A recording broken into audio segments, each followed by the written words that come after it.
먼저 이 기도의 자리에 오신 성도님들을 축복합니다. 제가 축복할 때에 여러분 믿음을 가지고 아멘으로 응답하시기 바랍니다. 평안하십시오. 성령 충만하십시오. 오늘 이 시간에 이 말씀 또한 이 기도의 시간을 통하여서 여러분 모두가 주님께서 부르시는 그 자리에 온전히 있으시길 간절히 축복합니다. 그리고 주님의 성령으로 늘 새롭게 거듭나는 변화되는 여러분 모두가 되기를 간절히 축복합니다. 자, 오랜만에 금요 매듭기도회를 모이게 되었습니다. 여름 우리 4주간의 휴회를 마치고 이렇게 다시 모이니까 너무 좋습니다. 네, 너무 좋은데 오늘 휴일인데도 불구하고 이 자리를 또 지키신 또는 온라인으로 자리를 지키신 여러분 모두가 다 너무나 반갑습니다. 오늘은 이 이야기를 통해서 한번 설교를 시작해 보려고 합니다. 바로 우리가 언제 내가 나이 들었구나라는 느끼느냐라는 거예요. 여러분들 지금 다 나이 드셨죠? 아멘? 네. 저도 나이를 들어가고 여러분도 나이를 들어가고 있고. 근데 여러분 혹시 그럴 때가 있지 않으세요? 내가 나는 여전히 젊어 라고 이렇게 늘 생각하다가 갑자기 나도 이제 늙었구나 라고 느껴질 때가 있으실 거예요. 언제 그랬었는지 한번 생각해 보십시오. 내가 언제 나이가 들었구나를 실감했을까? 여러 가지 그런 상황들이 있는데 제가 온라인을 찾아서 8가지로 한번 압축해서 설명해 드리려고 합니다. 첫 번째, 우리가 언제 나이 들었는지 알게 되느냐? 바로 가까이 있는 게 보이지 않을 때. 네. 보통 40살에 시작된다고 그러더라고요. 노안이. 저는 이미 왔고요. 저는 이미 왔고 여러분들도 이미 지나갔죠. 그렇죠? 네. 두 번째, 속 쓰려서 약을 자주 먹을 때. 네. 그러나 또 소화가 잘 안 돼서 소화제를 자주 먹을 때, 또는 영양제를 이제 많이 찾을 때, 그때 이제 내가 늙었구나라고 생각을 합니다. 세 번째로 언제 그러느냐? 관절이나 근육이 아플 때, 나도 모르게 별로 무리하지 않았는데 왜 갑자기 관절이 아프고 근육이 아플까? 그때부터 이제 나이가 늙었다라고 생각이 든다는 거예요. 네 번째, 여성이나 아이들의 목소리가 잘 들리지 않을 때. 나이가 들면 이 고음을 잘 못 듣는다고 합니다. 그것이 나이 들어감의 과정이라고 하는데, 그런 높은 톤의 목소리가 들리지 않을 때 나이 들었다는 증거고요. 다섯 번째, 키가 줄었다는 느낌이 들 때. 다 느끼시죠? 여러분 키 많이 주셨어요?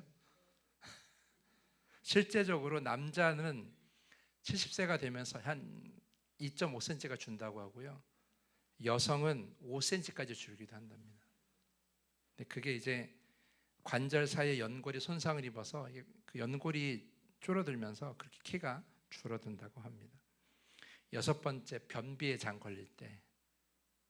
그렇고요. 일곱 번째, 이거 좀 색다른데 몸 이곳저곳이 가려울 때. 내가 나이 들었구나.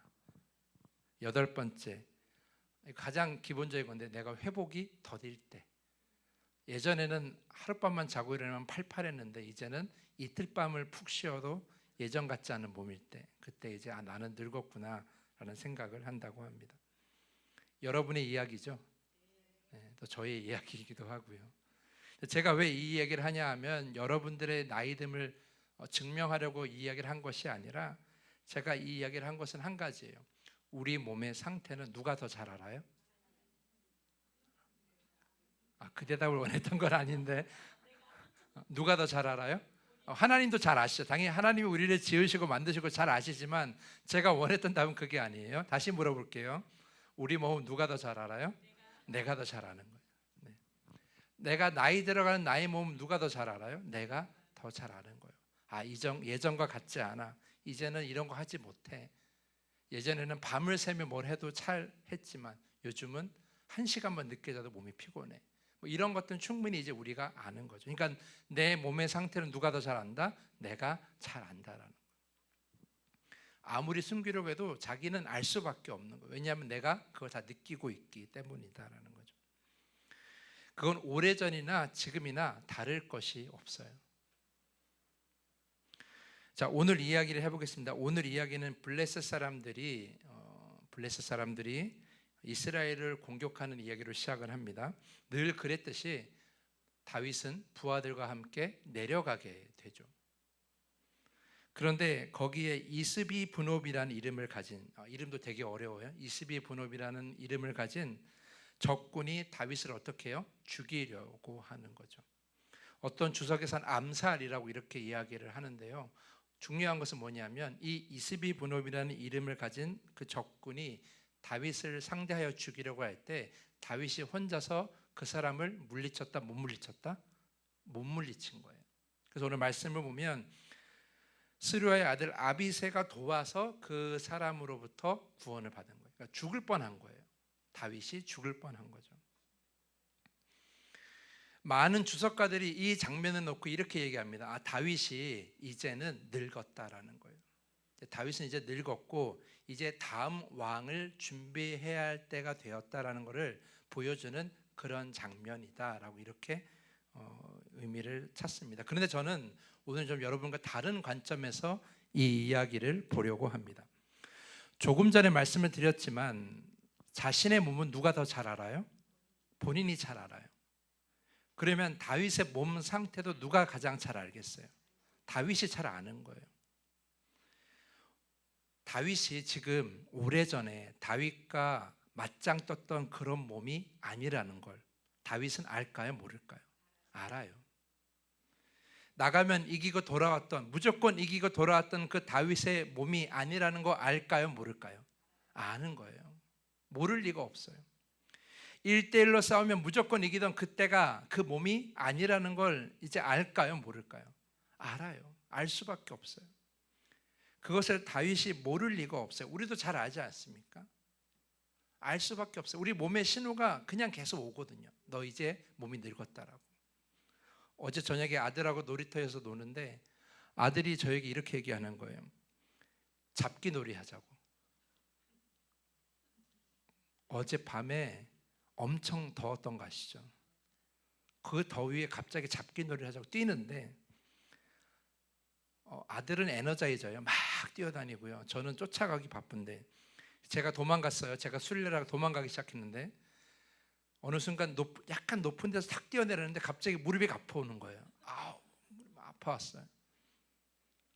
그리고 한동안 계속 아프더라고요. 예전 같으면 아프지 않았는데 내가 늙었구나. 저도 이렇게 아는데 다윗이 왜 모르겠어요? 내가 지금 저 적군이랑 싸우면 이길까 못 이길까를 아는 것은 다윗이에요. 그러한 몸이 하루아침에 확 나빠지는 것이 아니라 점점점 나빠지잖아요. 그렇죠? 우리도 경험했잖아요. 점점점 약해지잖아요. 그러니까 아마 다윗은 알았을 거예요. 몇 번은 이겼더라도 예전처럼 확실하게 분명하게 빠르게 이기지 못한 자라는 거, 힘겹게 이겼다라는 걸 아마 예전부터 경험했을 거예요. 그러다가 오늘의 장면에서야 못 이긴 거예요. 남의 도움을 받은 거죠. 아마 주변 사람들도 충분히 알았을 거라고 저는 생각을 해요. 오늘 말씀 보면 다윗이 죽음의 위기를 면하자, 그래서 17절을 보면 다윗의 추종자들이 이렇게 이야기를 합니다. 왕은 우리와 함께 전장에 나가지 마옵소서라고 말이죠. 여러분, 이게 한 번에 나왔겠어요? 여러분, 왕에게 싸움에 나오지 마십시오라는 말을 함부로 할 수 있겠어요? 한 번 졌다고? 한 번 못했다고? 사실은 어려운 이야기예요. 근데 이거를 오늘 이렇게 이야기를 했다는 것은 이미 그 주변 사람들이, 다윗을 따랐던 사람들이 이미 다윗의 약해짐을 알았다는 거예요. 그 이전부터. 약해짐을 왜 모르겠어요? 다 알죠. 힘겹게 싸우시는구나, 힘겹게 이기는구나 알고 있었어요. 그러다가 오늘 도저히 다윗이 이기질 못하니까 어떻게 된 거예요? 이제 더 이상 나오지 마십시오. 굉장히 기분 나쁜 이야기일 수 있어요. 그럼에도 불구하고 다윗의 추종자들이 이렇게 얘기한 것은 이미 그러한 상황을 알고 있었기 때문이다. 잘못하다가 왕이 죽을 수 있습니다. 오히려 다윗이 안 나가는 게 자신들이 편하게 싸울 수 있어요. 왜냐하면 괜히 약한 다윗을 챙기다가 싸우면서 질 수 있겠다는 생각을 하는 거죠. 그러니까 차라리 뭐라고? 나오지 마시라고 말씀드리는 거예요.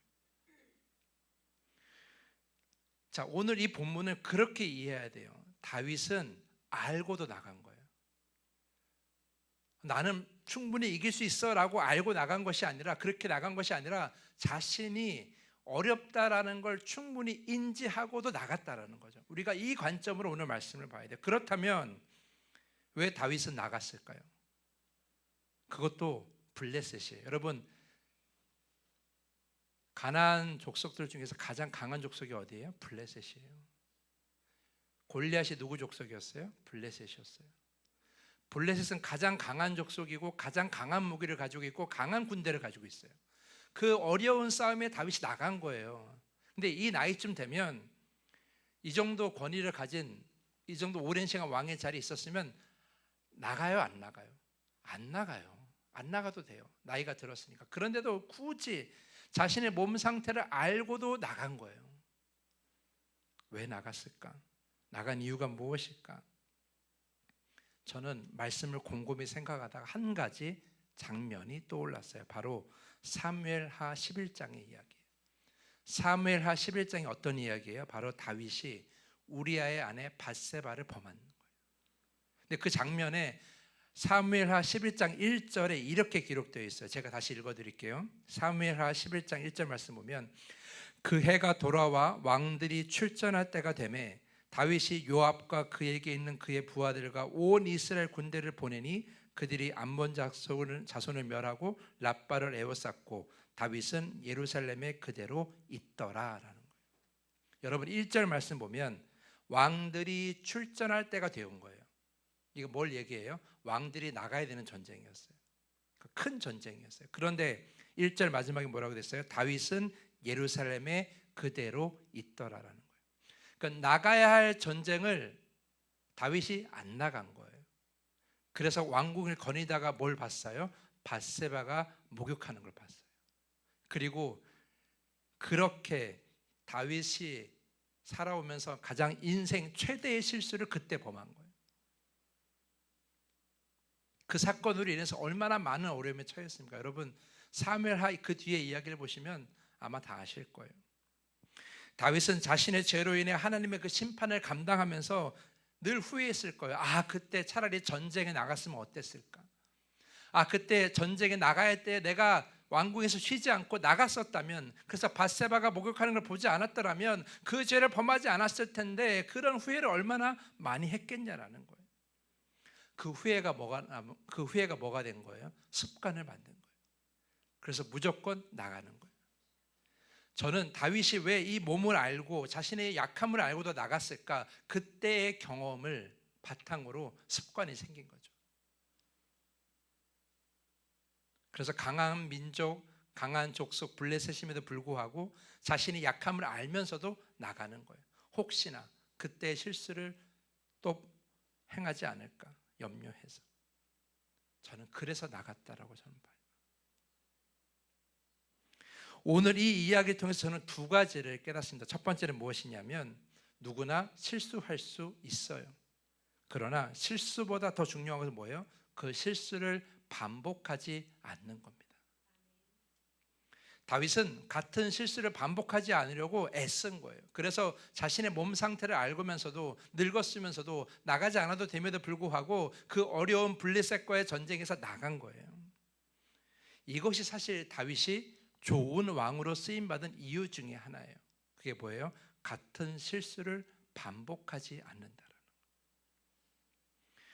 여러분은 어떻습니까? 여러분 안에 반복되는 죄악이 있습니까? 저도 있고 여러분도 있을 거예요. 차마 말하지 못하는 그런 반복되는 죄악들이 다 있습니다. 그런 죄가 반복될 때 사람들이 어떠한 생각을 갖냐면 이상한 생각을 가져요. 그러면서 이상한 결론을 내리기 시작한 거예요. 나는 원래 이런 사람이야. 주님도 어쩔 수 없는 이런 사람이야. 그러니까 주님도 이해하실 거야. 그러면서 주님을 자꾸 설득하는 거죠. 내가 한두 번 짓는 죄악은 충분히 회개할 수 있고 더 이상 그 길로 안 갈 수 있어요. 그런데 자꾸 반복되는 죄악은 내 삶에서 떨쳐내기가 어려우니까 스스로 자꾸 이상한 이유를 만드는 거죠. 나도 이럴 수밖에 없는 존재야. 그러면서 그 죄악을 자꾸 하나님께 설득시키는 거죠. 주님, 어쩔 수 없는 저 아닙니까? 주님 다 아시지 않습니까? 과연 주님께서 이러한 설득을 받아주실까? 여러분, 죄는 헬라어로 하마르티아라고 합니다. 하마르티아. 근데 이 하마르티아가 원래 가진 뜻은 무엇이냐면 관역을 빗나가다예요. 그러니까 죄를 뭐에 비유하는 거예요? 관역에 빗나가는 걸로 하는 거죠. 근데 여러분, 양궁 선수가 관역을 계속 못 맞추면 그게 양궁 선수예요? 감독이 너는 관역을 못 맞췄구나, 내가 이해해. 이게 과연 말이 되는 이야기일까요? 왜 죄를 관역을 빗나간다라고 비유했을까? 우리의 죄는 내 안에 가지고 있어서는 안 되는 거예요. 습관적으로 계속 관역을 못 맞춘다고 해서 그것이 이해될 것이 아니라는 거죠. 죄는 이해되는 것이 아니에요. 죄는 설득할 것이 아니에요. 죄는 뭐예요? 우리의 연약함은 뭐예요? 하나님께 다 내어놓고 우리 안에서 떨쳐버려야 되는 것들이에요. 근데 우리를 자꾸 어떻게 해요? 죄를, 특히 반복되는 죄를 자꾸 설득하려고 하고 어쩔 수 없다라고 얘기하죠. 성도는, 거룩한 길을 가는 성도는 죄에서 멀어지는 길을 가는 것이지 죄를 가지고 가는 것이 아닙니다. 그래서 습관, 특히 반복되는 죄악은 어떻게 해야 돼요? 떨쳐내려고 애써야 되는 거죠. 오늘 다윗이 그렇게 반복하지 않으려고 애썼기 때문에 그가 훌륭한 왕이 되었고 그가 하나님께 쓰임받을 수 있었음을 여러분 반드시 기억하십시오. 그래서 여러분의 삶에 반복되는 죄악이 있다면 그것이 신앙생활 처음에는 너무나 많이 있고 너무나 실수 없이 많지만 그걸 하나하나씩 줄여나가는 것이 바로 온전함을 이루는 거예요. 여러분한테 그걸 다 한꺼번에 다 떨치라고 얘기하지 않습니다. 하나님도 그렇게 요구하지 않으세요. 그러나 중요한 건 뭐예요? 하나씩 하나씩 떨쳐내는 것이 중요합니다. 하나씩 하나씩 습관을 잃어버리는 게 중요해요. 안 좋은 습관은 빨리 떨쳐버리고 좋은 습관을 가지는 것이 더 중요한 거예요. 그것이 온전한 성도로 가는 길이라는 거예요. 다윗은 그 길을 가는 거예요. 그래서 다윗이 피곤함에도 불구하고 자신의 약함을 알면도 불구하고 그 자리에 나간 것은 자신의 죄악에서 벗어나려는 그런 노력이 있었다는 거죠. 두 번째로 우리가 오늘 이 이야기에서 깨달은 것은 무엇이냐면 다윗처럼 우리가 있어야 할 곳에 있어야 된다는 거죠. 있어야 할 곳에 있도록 우리가 어떻게 해야 돼요? 애써야 된다는 거예요. 다윗은 자신의 몸이 피곤하고 힘들고 1대1로 싸우면 도저히 이길 수 없는 상황임에도 불구하고 굳이 그 블레셋과의 전투에 나간 것은 내가 있어야 할 곳은 그곳이다, 내가 있어야 할 곳은 전쟁터이다라는 그러한 신념이 있었기 때문이에요. 내가 저길 벗어나면 안 된다, 주님께서 내가 저기 있기를 원하신다라고 그가 그렇게 믿었기 때문이죠. 우리도 마찬가지예요. 육체적으로 너무 힘들고 어려워도, 나의 삶의 상황이 너무 어려워도, 마음이 너무 힘들어도 우리가 성도가 있어야 할 곳에 반드시 있어야 되는 거예요. 그래야 우리 믿음과 삶이 어려운 길로 나아가지 않아요. 그렇다면 여러분, 성도라면, 더함교회 성도라면 있어야 할 곳이 어디겠습니까? 예배하는 것, 예배 드리는 곳, 기도하는 자리, 말씀을 묵상하고 배우는 자리, 헌신하는 자리, 그런 자리를 우리가 지켜야 되는 거예요. 성도들을 가만히 보면 있어야 할 곳에 잘 있다가 갑자기 그 자리에 안 나타나는 경우가 있어요. 그러면 뭔가 문제가 생긴 거예요. 근데 여러분, 그렇게 그 자리를 떠나잖아요. 그러면 내 인생에도 균열이 오기 시작해요. 온전한 길로 나아가지 못하게 되는 거예요. 근데 성도님들은 자꾸 이상한 생각을 하죠. 내 문제가 해결되면 가겠습니다 그래요. 근데 그 순서는 잘못된 거예요. 그 자리를 지켜야 온전해지는 거예요. 자꾸 생각을 다르게 하는 거예요. 목사님, 제가 너무 힘들어서 문제가 많아서 요즘 마음이 어려워서 기도하지 못해요. 예배에 마음이 집중할 수 없어요. 근데 이거는 주객이 전도된 거죠. 있어야 할 곳에 있어야 온전함을 이루는데 우리는 온전함을 이룬 다음에 있을 곳에 나아가려고 하는 거예요. 이것은 앞뒤가 바뀐 거예요. 사랑하는 성도 여러분, 있어야 할 곳에 있으려고 애쓰는 것이 성도의 모습입니다. 예배드리는 자리를 지키는 자가 진짜 성도이고요. 기도하는 자리를 지키는 자가 진짜 성도이고요. 말씀을 배우고 묵상하는 자리를 지키는 자가 진짜 성도입니다. 헌신하는 자리를 지키는 자가 진짜 성도예요. 내가 원래 있었던 자리에서 벗어나지 않는 것이 진짜 성도로 가는 길이에요. 우리는 어떻게 해요? 자꾸 그 길을 벗어날 수 있다고 생각하는 거죠. 그러면 다윗이 밧세바를 범했던 그런 실수가 우리 인생에도 찾아오게 되는 거예요. 그래서 다윗은 한번 벗어나서 그 어려움을 겪어보니까 벗어나면 안 되겠구나를 깨닫고 그 자리를 끝까지 지킨 거예요.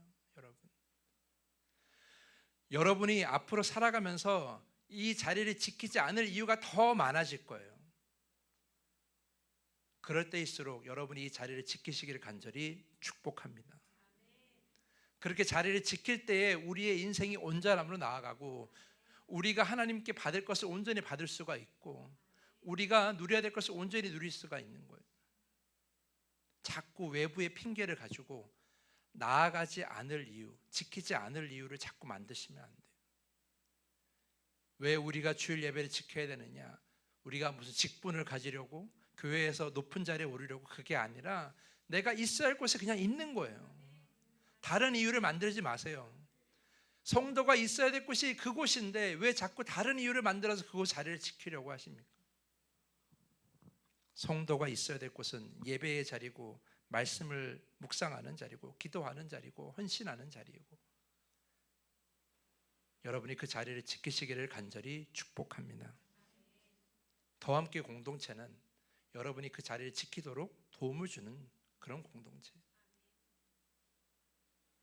있어야 할 곳을 잘 지키고 그 자리에 잘 머물고 그리고 반복되는 죄악을 멈추면서 여러분이 온전한 성도가 될 수 있기를 간절히 축복합니다.